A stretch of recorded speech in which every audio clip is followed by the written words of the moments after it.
सभी को नमस्ते। मैं हाँ जी, नमस्कार। नमस्कार, नमस्कार विजय जी। जी, स्टार्ट वर्तमान कीजिए। की हाँ। जो कोविड-19 की समस्या से पूरा विश्व ग्रसित है, इस समस्या से आज हम जूझ रहे हैं और अपने घर के भीतर में बंद हैं। और जो स्थिति विश्व की और देश की हमें दिखाई दे रही है,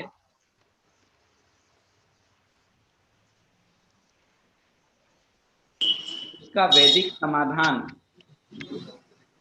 अर्थनीति, आर्थिक रूप से उसका वैदिक समाधान क्या हो सकता है, जो हमारे भारतीय वैदिक शास्त्रों में हमें दिखाई देता है, उस विषय के ऊपर मैं आपको अभी प्रस्तुत करने जा रहा हूँ। ये मेरा पहला प्रेजेंटेशन है थ्रू दिस वेबिनार। कुछ डिस्टरबेंस आ रहे हैं मेरे पास, तो जो होस्ट हैं वो यदि उसको संभाले तो सही रहेगा, मैं स्क्रीन का पूरा यूटिलाइज कर पाऊंगा। No, I think it's okay. We are able to see your slides also. ये सब ठीक जी दिखाई दे रहा है। आपके साथ क्या समस्या है अभी? जी जी जी, ठीक है जी। तो मैं जो मेरा ये जो विषय है, इसे मैं 4 भागों में प्रस्तुत कर रहा हूँ। पहला जो है प्रॉब्लम स्टेटमेंट, जो कि हम सब जानते हैं। दूसरा, उसका वैदिक समाधान क्या है।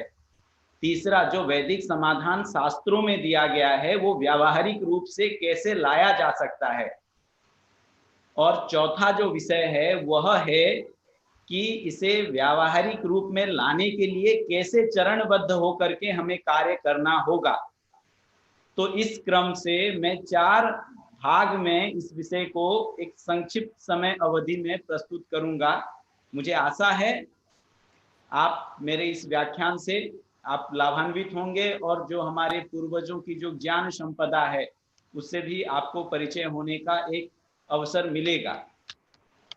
सबसे पहला जो विषय हमारा है वो है समस्या। समस्या यह है कि कोविड-19 के कारण पूरा विश्व अभी थमा हुआ है।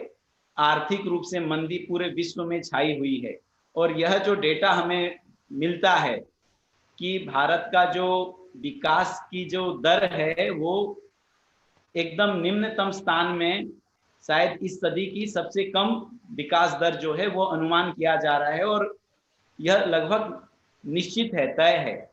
इसके साथ ही एक बड़ी समस्या ये है कि लाखों की संख्या में हमारे जो लेबरर्स मजदूर हैं, वो अपने जहाँ पे वो कार्यरत थे उस स्थान को छोड़ते हुए अलग अलग उपायों से, माध्यमों से जो है अपनी अपनी मूल गांव की ओर जा रहे हैं। और उनकी दशा और दुर्दशा क्या है, ये प्रतिदिन हमें समाचार में देखने को मिलता है। मानवीय मूल्य जो है वो एकदम ऐसा लग रहा है कि निम्न चरण पे पहुंच गया है।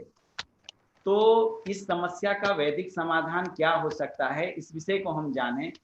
इस विषय में 2 प्रमुख विषय हमारे सामने आते हैं। पहला है कि जो हमारी इकोनॉमिक मॉडल है, एक तो पश्चिम केंद्रित इकोनॉमिक मॉडल है, दूसरा हमारा स्वदेशी एक इकोनॉमिक मॉडल है। तो अभी बात है कि हम समाधान जो देंगे वो हमारी वैदिक शास्त्रों के आधार पे देंगे, जो अंग्रेजों से पहले जो इकोनॉमिक मॉडल भारत में एग्जिस्ट करती थी। तो स्वाभाविक रूप से मैं इतना बड़ा एक्सपर्ट नहीं हूं कि वेस्टर्न इकोनॉमिक मॉडल का समाधान मैं वैदिक वांग्मय के आधार पे प्रस्तुत करूं, अपितु जो हमारी इंडिजिनियस जो मॉडल थी, उस मॉडल को हम कैसे पुनः जीवित कर सकते हैं, उस विषय के ऊपर मैं आगे आपको प्रस्तुत करूंगा। लेकिन ये मॉडल को समझने से पहले एक बहुत बड़ा सैद्धांतिक विषय को हमें जानने की आवश्यकता है, और वह जो सैद्धांतिक विषय है वो है प्रतिमान का। जो हमारी भारतीय सभ्यता है और जो पश्चिम की सभ्यता है, इन दोनों में मुख्य रूप से एक अंतर है, एक डिफरेंस है, और वो डिफरेंस जो है वो जीवन दृष्टि की है। जीवन दृष्टि अर्थात भारतीय जो है अपने जीवन को एक निश्चित दृष्टि से जीता है, और पश्चिम के लोग जो है अपने जीवन को उनकी एक निश्चित दृष्टि है उसके अनुरूप जीते हैं। तो प्रत्येक सभ्यता की एक मौलिक जीवन दृष्टि होती है और उस जीवन दृष्टि को आधारित करके व्यवस्थाओं का एक समूह बनाया जाता है। तो जीवन दृष्टि अदृश्य रूप में जो है उस व्यवस्था समूह में मिला हुआ रहता है और मूर्त रूप में वो व्यवस्था समूह जो है व्यक्ति और समाज के साथ जुड़ा हुआ होता है।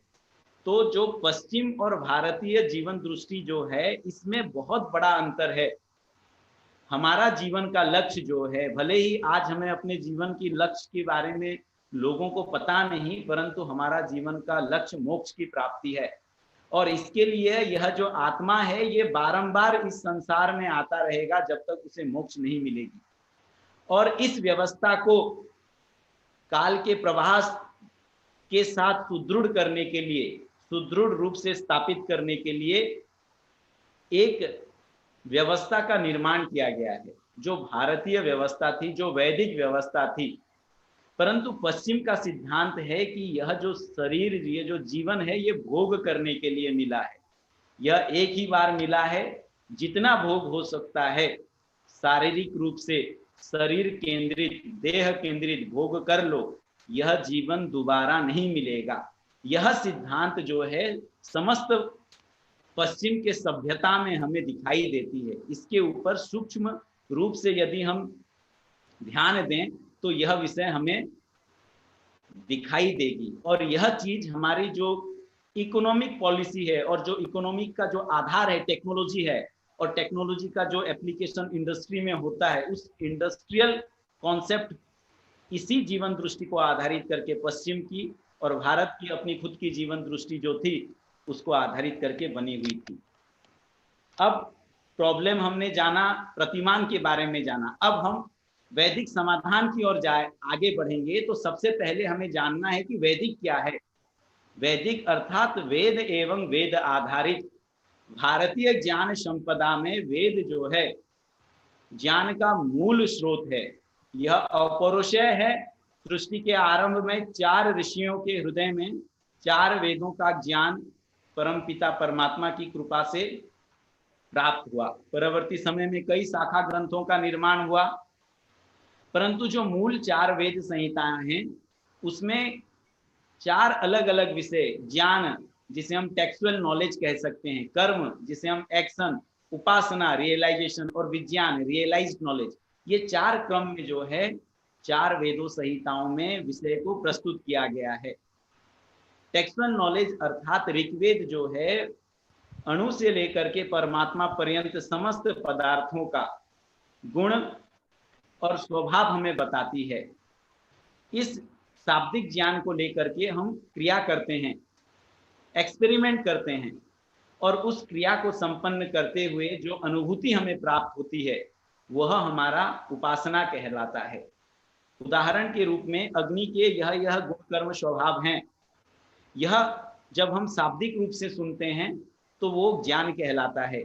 जब हम अग्नि उत्पन्न करते हैं, अग्नि को जन्म करते हैं विविध प्रक्रियाओं से, वो कर्म कहलाता है। और जब अग्नि को हम स्पर्श करते हैं और अनुभूति लेते हैं कि हाँ अग्नि से आलोक और अग्नि से ताप हमें मिल सकता है, यह उपासना रियलाइजेशन कहलाता है।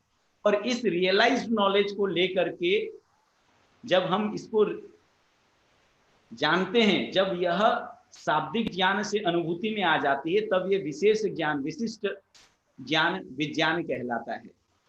और इस विज्ञान को जब हम समाज के कल्याण के हेतु जब उसका विनियोग करते हैं, उसको अप्लाई करते हैं, तब वह विद्या कहलाता है। और हमारे जो ये ज्ञान कर्म उपासना है उसके व्याख्या कारक ग्रंथ जो वैदिक पुराण के नाम से प्रसिद्ध हैं, वह भी ऋषियों ने निर्माण किया है। आरण्यक, ब्राह्मण और उपनिषद इसके अंतर्गत आते हैं।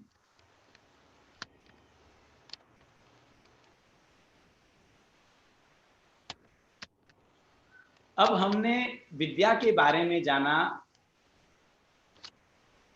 विद्या भारतीय ज्ञान परंपरा में मुख्य रूप से 2 भागों में बांटा गया है। एक आध्यात्मिक विद्या, दूसरी भौतिक विद्या, जिसे हम परा और अपरा विद्या भी कहते हैं।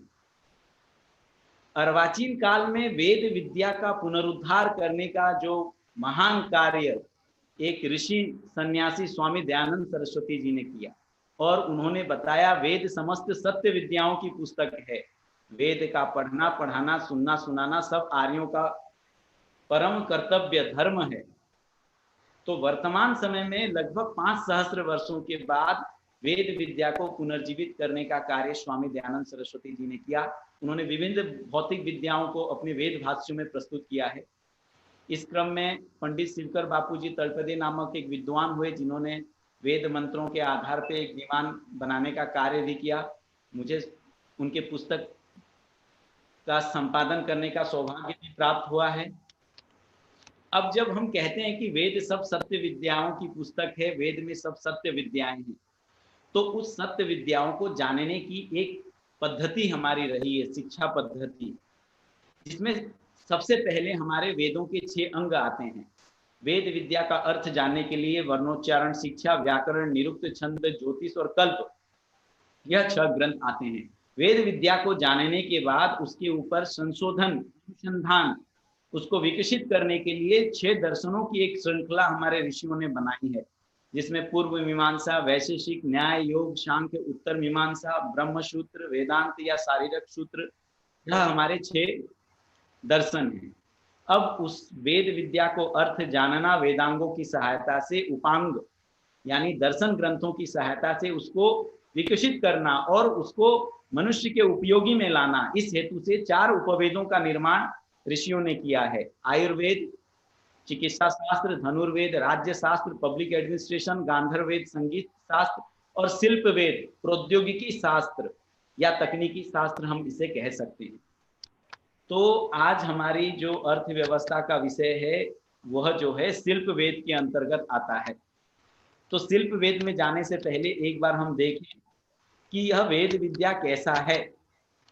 वेद में सब विद्याएं बीज के रूप में हैं। बीज अर्थात फलदायी वृक्ष के रूप, बीज अर्थात फंडामेंटल प्रिंसिपल्स के रूप में, और उस फंडामेंटल प्रिंसिपल्स को 6 वेदांग, 6 उपांग और ब्राह्मण, आरण्यक, उपनिषद, इन ग्रंथों की सहायता से और उपलब्ध शाखा ग्रंथों की सहायता से एक फलदायी वृक्ष के रूप में हमारे ऋषियों ने, आचार्यों ने इसे विकसित किया है। आप कल्पना कीजिए कि बरगद जो है उसका एक बीज कितना सूक्ष्म होता है, और जब उसे उपयुक्त जल, वायु, सूर्य का ताप, पृथ्वी, यह मौलिक जो आवश्यकताएं होती है, जब उसे वो मिलती है तो कालांतर में वो एक विशाल वृक्ष के रूप में अपने आप को विकसित करता है, और उस वृक्ष का लाभ जो है मनुष्य लेती है।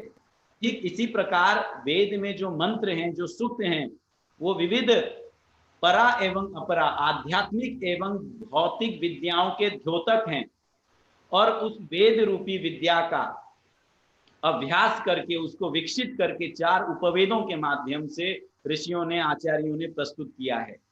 इस क्रम से मेरा जो विषय है वैदिक समाधान की ओर हम जाएंगे, वो शिल्प वेद का है। इसे अर्थवेद भी कहते हैं। शिल समाधो धातु से शिल्प शब्द की व्युत्पत्ति हुई है, जिसका अर्थ होता है मनुष्य की भौतिक आवश्यकताओं की पूर्ति करने वाला शास्त्र, या जिसे हम समृद्धि शास्त्र कह सकते हैं। शिल्प की एक विश्वकोश है, भृगु शिल्प संहिता, जिसमें कि शिल्प को 3 खंड में उसको विस्तारित किया गया है। नाना विधानाम, वस्तुनाम, यंत्रणाम, कल्प संपदाम, धातुनाम, साधनाम च वास्तुनाम शिल्प सज्जितम। नाना प्रकार के नियम, वस्तु एवं यंत्रों की सहायता से धातु, नैसर्गिक संसाधन, गमनागमन के साधन और निवास की जो व्यवस्था, वास्तु की जो व्यवस्था की जाती है, उसे शिल्प कहते हैं।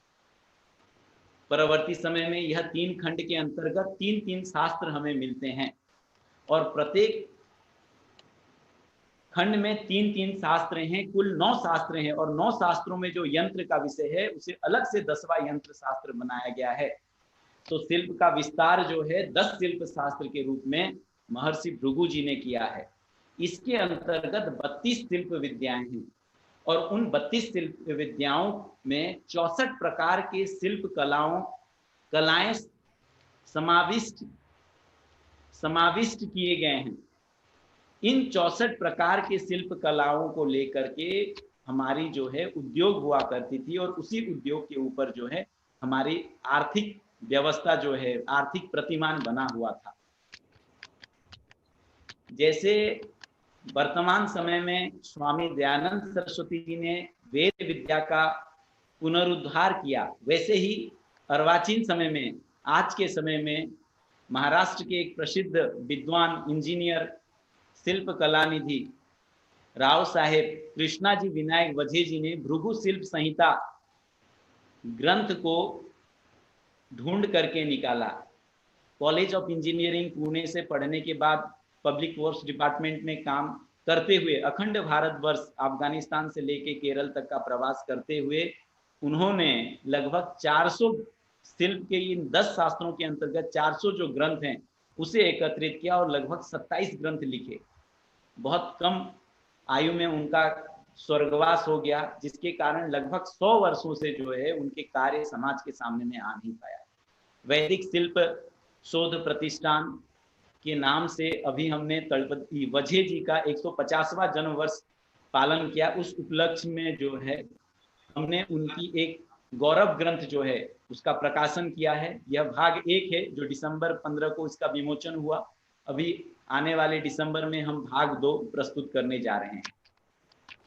तो हमने अभी वैदिक समाधान शास्त्रीय रूप से जो है उसमें पहले भाग में हमने देखा कि हमारे वैदिक वांग्मय साहित्य क्या है जो आज की समस्या का समाधान हमें दे सकते हैं।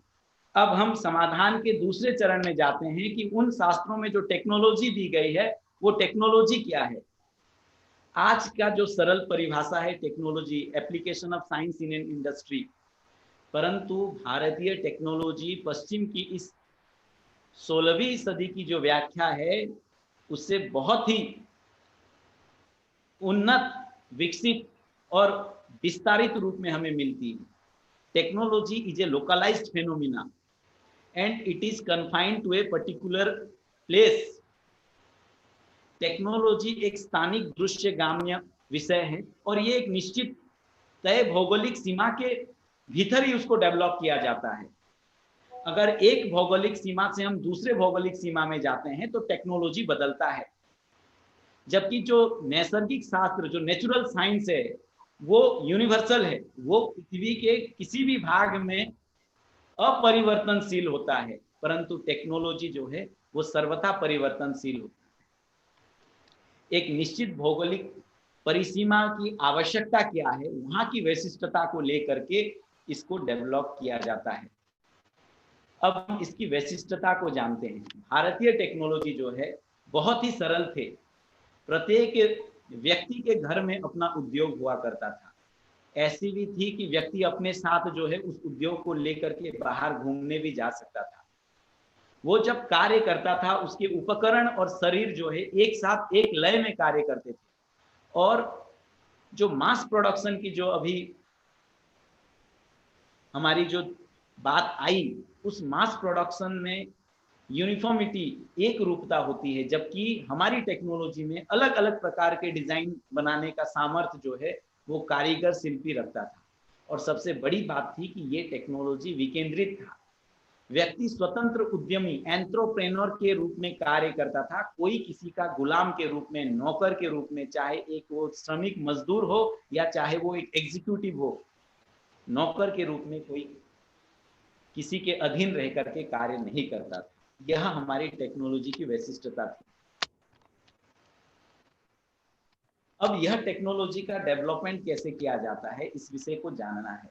टेक्नोलॉजी को हम एक निश्चित भौगोलिक सीमा को ध्यान में रखते हुए इसको विकसित करते हैं और इसको विकसित करते समय 2 प्रमुख विभागों में इसकी जो है इन कुछ फैक्टर्स हैं जिनको हमें ध्यान में रखते हुए इसको करना होता है। पहला है टेंजिबल फॉर्म, यानी जो दृश्यगामी वस्तुएं हैं, यानी स्थानिक उपलब्ध नैसर्गिक संसाधन, नेचुरल रिसोर्सेस, उस स्थान की भौगोलिक परिस्थिति, टोपोग्राफी एवं वहां का जलवायु, यह 3 जो दृश्यगामी विषय हैं इसको ध्यान में लिया जाता है। और जो अदृश्य रूप में वह जो सभ्यता की जीवन दृष्टि होती है, वो जो दर्शन होता है, उस दर्शन को भी अदृश्य रूप में कंसीडर करने के बाद जो है हम टेक्नोलॉजी को डेवलप करते हैं। यह हमारी वैशिष्टता टेक्नोलॉजी की रही है। तो वैदिक सॉल्यूशन में हमने हमारी जो वैदिक साहित्य है जो हमारे शास्त्रीय आधार है उसको जाना, उन शास्त्रीय आधार के आधार पे टेक्नोलॉजी क्या होता है इस विषय को जाना। अब टेक्नोलॉजी को प्रैक्टिकली हम अप्लाई करेंगे तो हमारा इकोनॉमिक मॉडल कैसा हुआ करता था, इस विषय को जानते हैं। सबसे पहला है, हमारे जो गांव थे वो आत्मनिर्भरशाली थे। गांव शब्द का अर्थ क्या है? ग्रस धातु से उत्पन्न यह शब्द है, जिसका अर्थ होता है समुच्चय, समग्रता,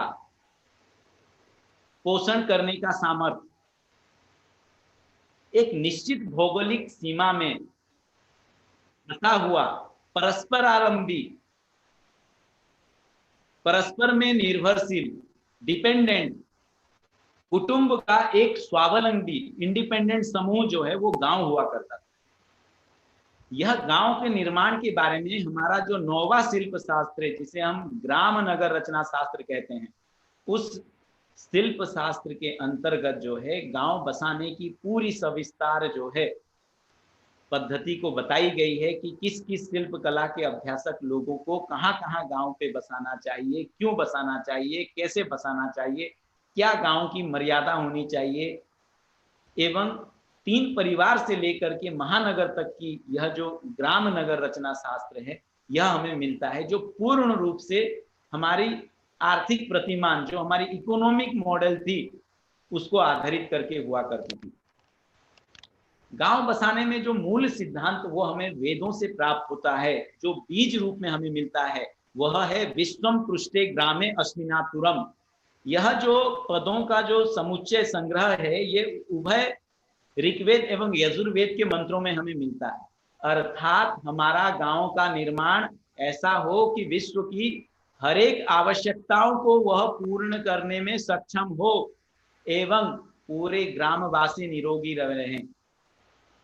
अर्थात भारत का जो गांव था या कुछ गांव का एक जो समूह था, वह आत्मनिर्भरशाली था, अपनी आवश्यकताओं को पूरा करने में पूर्ण रूप से सक्षम हुआ करता था। अब गांव में जो टेक्नोलॉजी थी, जो आज जिसे हम इंक्लूसिव टेक्नोलॉजी कहते हैं, वो कैसी थी? 64 प्रकार की जो औद्योगिक शिल्प कलाओं की जो सूची भृगु शिल्प संहिता में मिलती है, उसका अभ्यास गांव में होता था। इसका केंद्र गांव का कुटुंब था एवं प्रत्येक कुटुंब में एक एक उद्योग हुआ करते थे और पूरा कुटुंब उस उद्योग का अभ्यास करता था, जिसे हम कौटुंबिक उद्योग कहते हैं। इस प्रकार गांव में मनुष्य के लिए आवश्यक भौतिक आवश्यकताओं की पूर्ति के लिए अलग अलग शिल्प कलाओं का अभ्यास करने वाले अलग अलग समूह, जिसे हम ज्ञाति कहते हैं, और आज उच्चारण त्रुटि से जिसे हम आज के समय में जाति कहा जाता है, ज्ञानति इति ज्ञाति, ज्ञान शब्द से ज्ञाति का निर्माण हुआ है। एक निश्चित शिल्प कला में तज्ञ महारथी हासिल किए हुए एक समाज को जो है जाति कहा जाता है। ऐसे ही एक गांव में अलग अलग शिल्प कलाओं में पारंगत समाज को, जातियों को बिठाया जाता था एवं एक कुल की, एक विस्तारित कुटुंब जिसे हम कह सकते हैं, एक बड़ा परिवार, ग्राम कुल की संरचना होती थी। गांव को देहात या पिंड कहा जाता है। देहात यानी देह में जैसे अलग अलग अंग प्रत्यंग मिल करके कार्य करते हैं, या पिंड जिसे हम शरीर कहते हैं, पंजाब आदि प्रांत में जिसे पिंड कहा जाता है। जैसे शरीर में अलग अलग अंग प्रत्यंग एक साथ मिल करके शरीर की रक्षा, शरीर की वृद्धि, शरीर की सुरक्षा, शरीर की सब आवश्यकताओं को पूरा करते हैं, उसी प्रकार जब गांव की रचना होती थी, जिसे देहात या पिंड कहा जाता था, विविध समुदाय जातियों के जो है लोग गांव में बसते थे और समग्रता से गांव का विकास, गांव की आवश्यकताओं की पूर्ति करते थे। कुछ वैशिष्टता है भारतीय प्रतिमान की, जिसका अभाव आज दिखाई देता है, जिसके कारण परवर्ती समय में ग्रामोद्योग का जो कॉन्सेप्ट लाया गया अनेक सरकारों ने, वो विफल रहा। उसमें सबसे पहली जो वैशिष्टता है वो ये है कि गांव में उपलब्ध नैसर्गिक संसाधन प्लांट, एनिमल्स और मिनरल्स, इन तीन नैसर्गिक संसाधन के साथ जो मानव संबल, ह्यूमन रिसोर्स हुआ करता था, उसका उपयोग होता था वस्तु के उत्पादन के लिए उद्योग में। और कौटुंबिक उद्योग जो थे हमारे, वह समस्त वस्तुओं का उत्पादन करने में सक्षम थे। यहां तक कि वैदिक काल में विमान के लिए भी कोई बड़े उद्योग आज के जैसा हुआ नहीं करते थे। ऐसा हमारे इतिहास के ग्रंथों को अध्ययन करने से हमें इस विषय की अनुभूति होती है। ग्राम कुल जो है वो राष्ट्र का सबसे लघुतम स्वतंत्र आर्थिक इकाई, स्मॉलेस्ट इंडिपेंडेंट इकोनॉमिक यूनिट जो है हुआ करती थी। और गांव की आवश्यकता को पूरा करने के बाद बचा हुआ सामग्री गांव की सीमा को क्रॉस करते ही वाणिज्य के रूप में जो है लगभग 200 गांव के बीच में, या अलग अलग संख्याओं के गांव हैं, ग्राम नगर रचना शास्त्र में विस्तार से दिया गया है, जो प्रमुख केंद्र हुआ करते थे। जैसे यदि वो समुद्र तट पे हो तो उसे पत्तन कहते थे। उस नगर और पत्तन के माध्यम से देश विदेश को वाणिज्य के लिए जाते थे।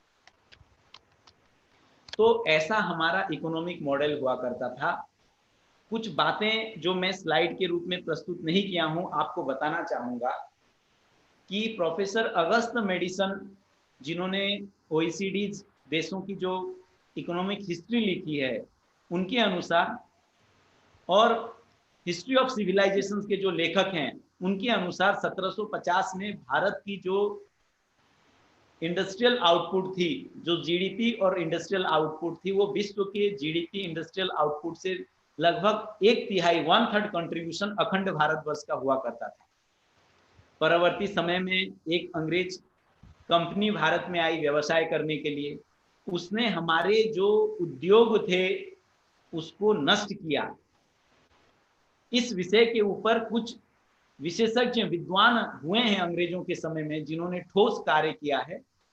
उनकी पुस्तकों को यदि हम पढ़ेंगे तो सविस्तार सप्रमाण के साथ मिलता है, जिसमें सबसे पहले दादा भाई नेरोजी जी की पुस्तक है, दूसरा लाला लाजपत राय जी की, तीसरा डॉक्टर बालकृष्ण जी की the decline of Indian industry, चौथा मेजर बीडी बासु जी की ruin of Indian trade and industry.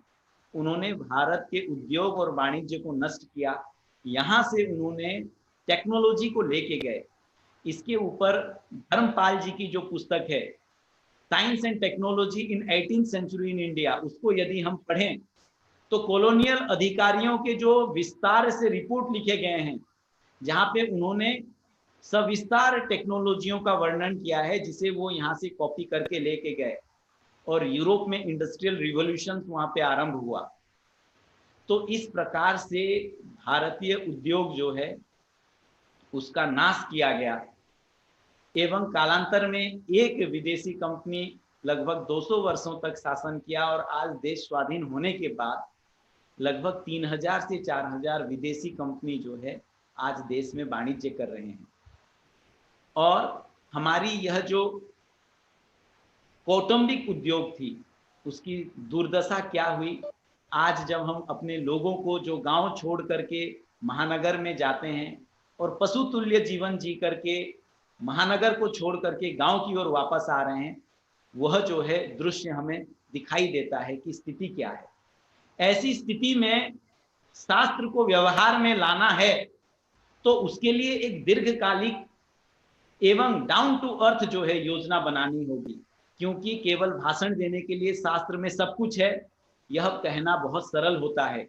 परंतु यदि शास्त्र को व्यवहार में लाया जाए तो जो हमारा पतन गत 5000 वर्षों से हुआ है, उस पतन को ध्यान में रखते हुए कई पीढ़ियों तक यदि हम काम करेंगे तब हमें एक समाधान मिल सकता है।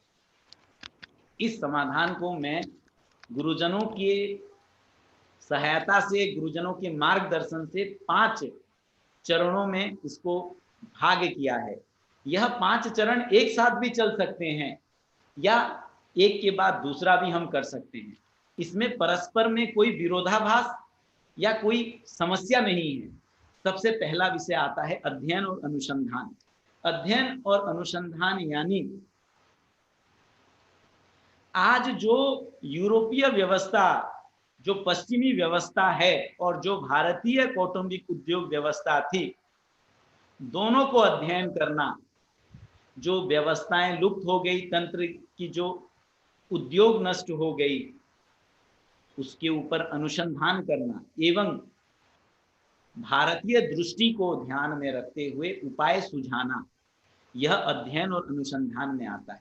दूसरा, लोक मत परिष्कार, जो अध्ययन और अनुसंधान से हमें मिला है, जैसे मैं आपके सामने प्रस्तुत कर रहा हूं, शिल्प वेद की परंपरा लगभग 3000 वर्षों से जो लुप्त हो गई है, उसको समाज के सामने प्रस्तुत करना एवं व्यापकता से लोगों के सामने प्रस्तुत करते हुए उनके मस्तिष्क में जो है और समाज में इस स्वदेशी इंडिजीनियस टेक्नोलॉजी की व्यवस्था को निर्माण करना, स्थापित करने हेतु वातावरण बनाना।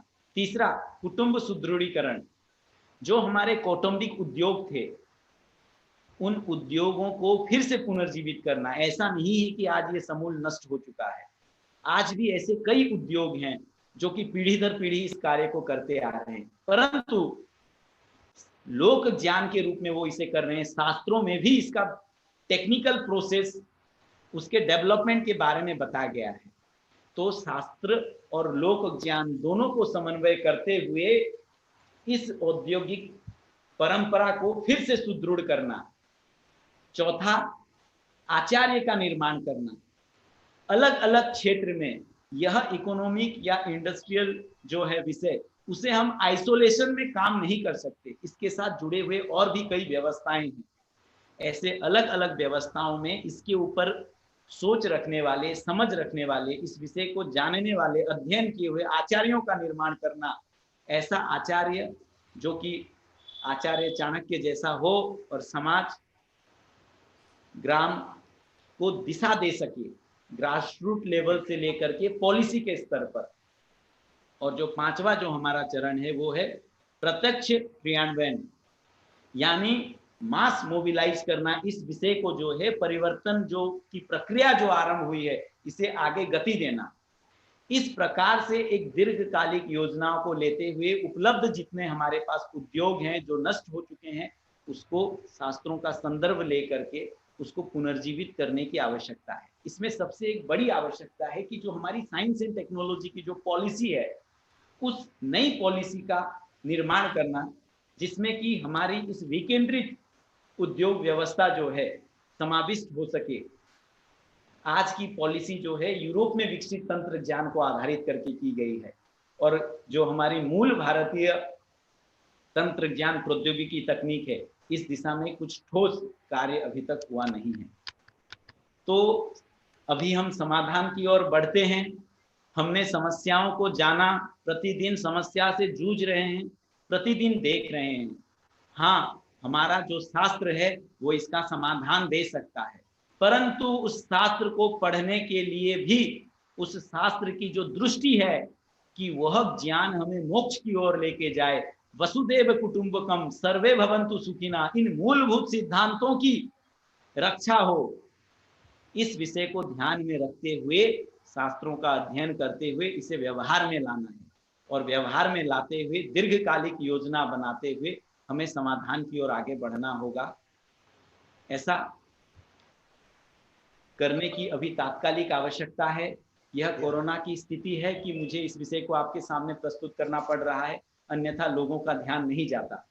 अभी भी समय है, मूल अपनी ज्ञान परंपरा की ओर जाएं, पूरे वसुधा को एक कुटुंब मान करके पूरे मानव जाति के कल्याण के लिए जो हमारे ऋषियों ने जो कार्य किया है उसको स्थापित करें। या तो हम इसे स्वेच्छा से कर सकते हैं, अन्यथा समय हमें मजबूर करेगा, और समय आएगा हमें मजबूरी में भी करनी होगी। ऐसी स्थिति ना हो, इसके लिए अच्छा है, संकेत हमें मिल चुका है, हम इस कार्य की ओर अग्रसर हों। आपने ध्यानपूर्वक मुझे सुना, मुझे ऋषि ऋण से उन्ऋण होने का एक अवसर दिया। वैदिक शिल्प शोध प्रतिष्ठान के माध्यम से इस कार्य को वर्तमान समय में प्रस्तुत करने का एक प्रयास मैं मेरे गुरुजन और एवं अन्य साथियों की सहायता से कर रहा हूं। आशा करता हूं आप शिल्प वेद की परंपरा को समझे होंगे और आगे भी इस विषय को जानने की इच्छा होगी। इस दृष्टि से कुछ साहित्य का निर्माण कार्य भी अभी चल रहा है, जो आने वाले समय में हमारी वेबसाइट, फेसबुक, व्हाट्सएप आदि के माध्यम से आपके पास पहुंचेगी। धन्यवाद। नमस्ते। Thank you, Vijayji. Excellent presentation, and I think this is very much relevant in the present scenario when the Prime Minister of India is talking about Make in India, and you have given the right solution for this concept and the Vedic solution that was prevalent in our country. And he has highlighted such a beautiful system was developed in this country in ancient times, that technology was also eco-friendly. It was the small family technology or family industries were established, keeping in view of the natural resources in those areas, the topography, the climate, and the raw material that was available. And everybody in that, during that period, he was the master. He was not the laborer or a servant. So that type of system was developed, and that was quite eco-friendly because there was no pollution. When you work with the small industries, family industries or cottage industries, they they they can be carried along with to any place, and they used to feed the necessities, requirements of the people, not only in India but throughout the world. He has also very beautifully highlighted that thing, that till the advent of 18th century AD, India shared the world's GDP's 30% to 40%. India had the share in world GDP, and even in the export system, India had a share about 40% share of the world export import system. And this system was developed now. Uh, Again, so much of pollution is there.